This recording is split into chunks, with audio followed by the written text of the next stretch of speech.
Good morning to all. Welcome to the lecture of nozzle, steam nozzle.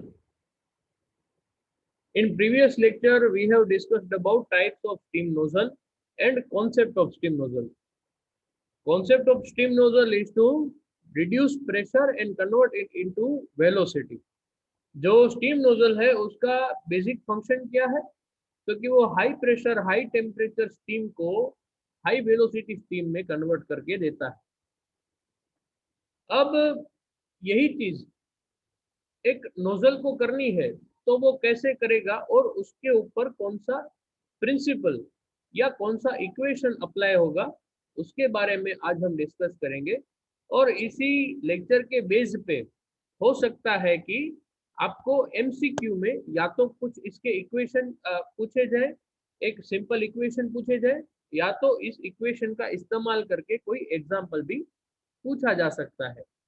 तो सबसे पहले जो नोजल है उसका बेसिक इक्वेशन कौन सा है, तो कि स्टेडी फ्लो एनर्जी इक्वेशन। ठीक है।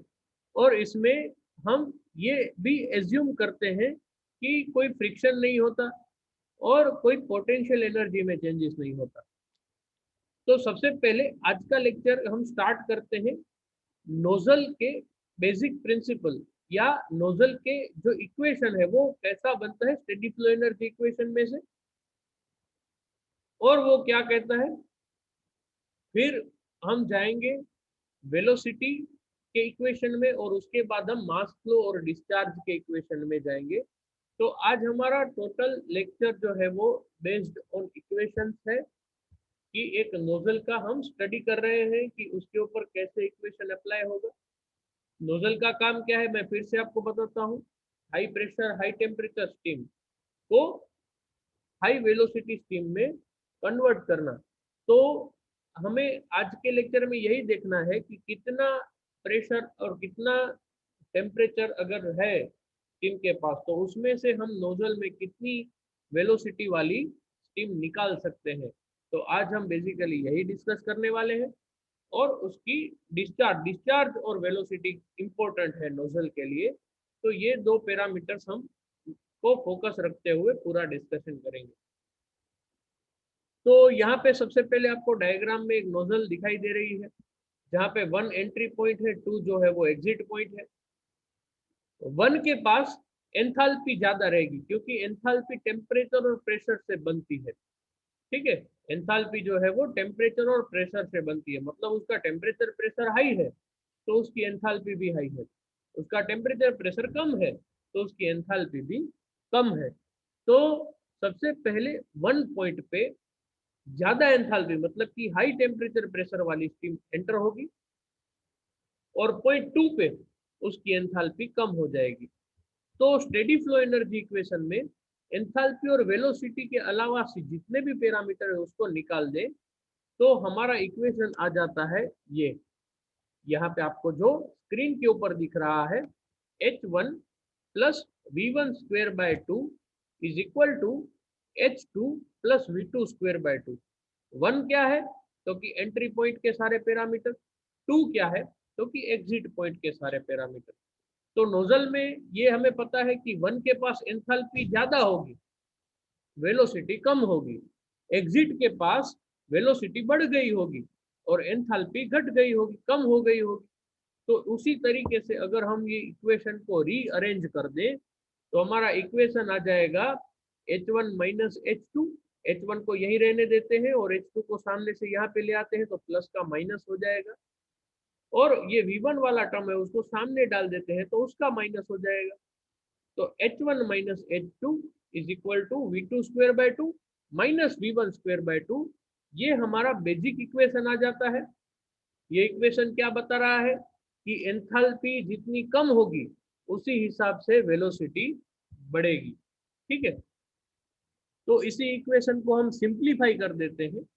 तो सिंप्लीफाई करेंगे तो क्या होगा कि ये पहले हम क्या करेंगे H1 माइनस H2 जो है वो सामने यहाँ पे रखा है और नीचे जो 2 है यहाँ पे V2 square minus V1 square दोनों के डिवाइड में क्या है 2। तो ये 2 को हम उठा के सामने रख देते हैं। तो हमारा हो जाएगा 2H1 माइनस H2। फिर V2 को सेपरेट करते हैं तो V1 सामने आ जाएगा, और V2 स्क्वायर है तो यहाँ पे पूरा अंडर रूट आ जाएगा। तो अब हमारा इक्वेशन क्या हो गया, V2 is equal to under root, पूरा under root in bracket V1 square plus 2 in bracket H1 minus H2।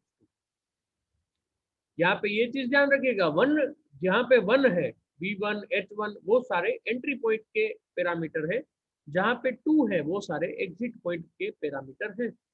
तो आपकी वेलोसिटी का इक्वेशन कुछ इस तरीके से आ जाएगा, V2 is equal to under root 2 delta H। अब यहाँ पे V1 अगर 0 है तो ठीक है, यहाँ पे ये एज्यूम्पशन लगेगा कि वेलोसिटी V1 अगर बहुत कम है या 0 जितनी है तो, अदरवाइज वो रहेगा।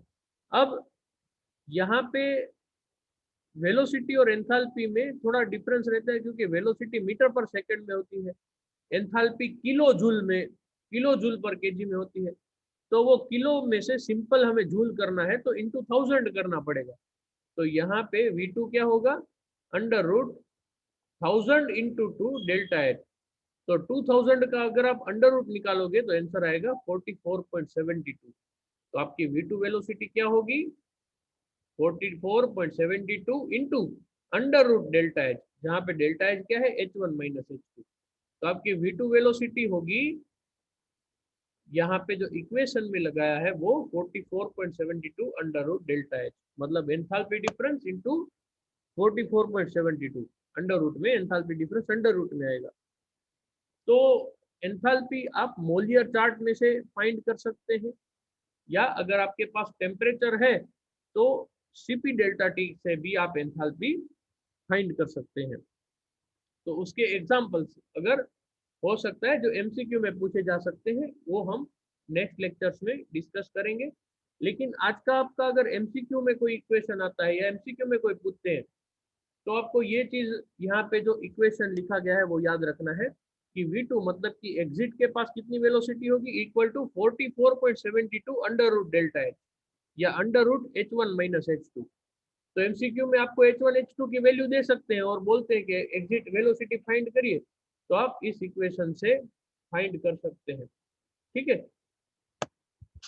तो इसके बाद हम ये वेलोसिटी के डिस्कशन हो गया। अब हम डिस्कस करेंगे मास फ्लो और डिस्चार्ज के बारे में। तो मास फ्लो रेट क्या है, केजी पर सेकंड। मास फ्लो रेट क्या है, केजी पर सेकंड, कितना मास एक सेकंड में निकल रहा है। जबकि डिस्चार्ज की यूनिट क्या है, मीटर क्यूब पर सेकंड।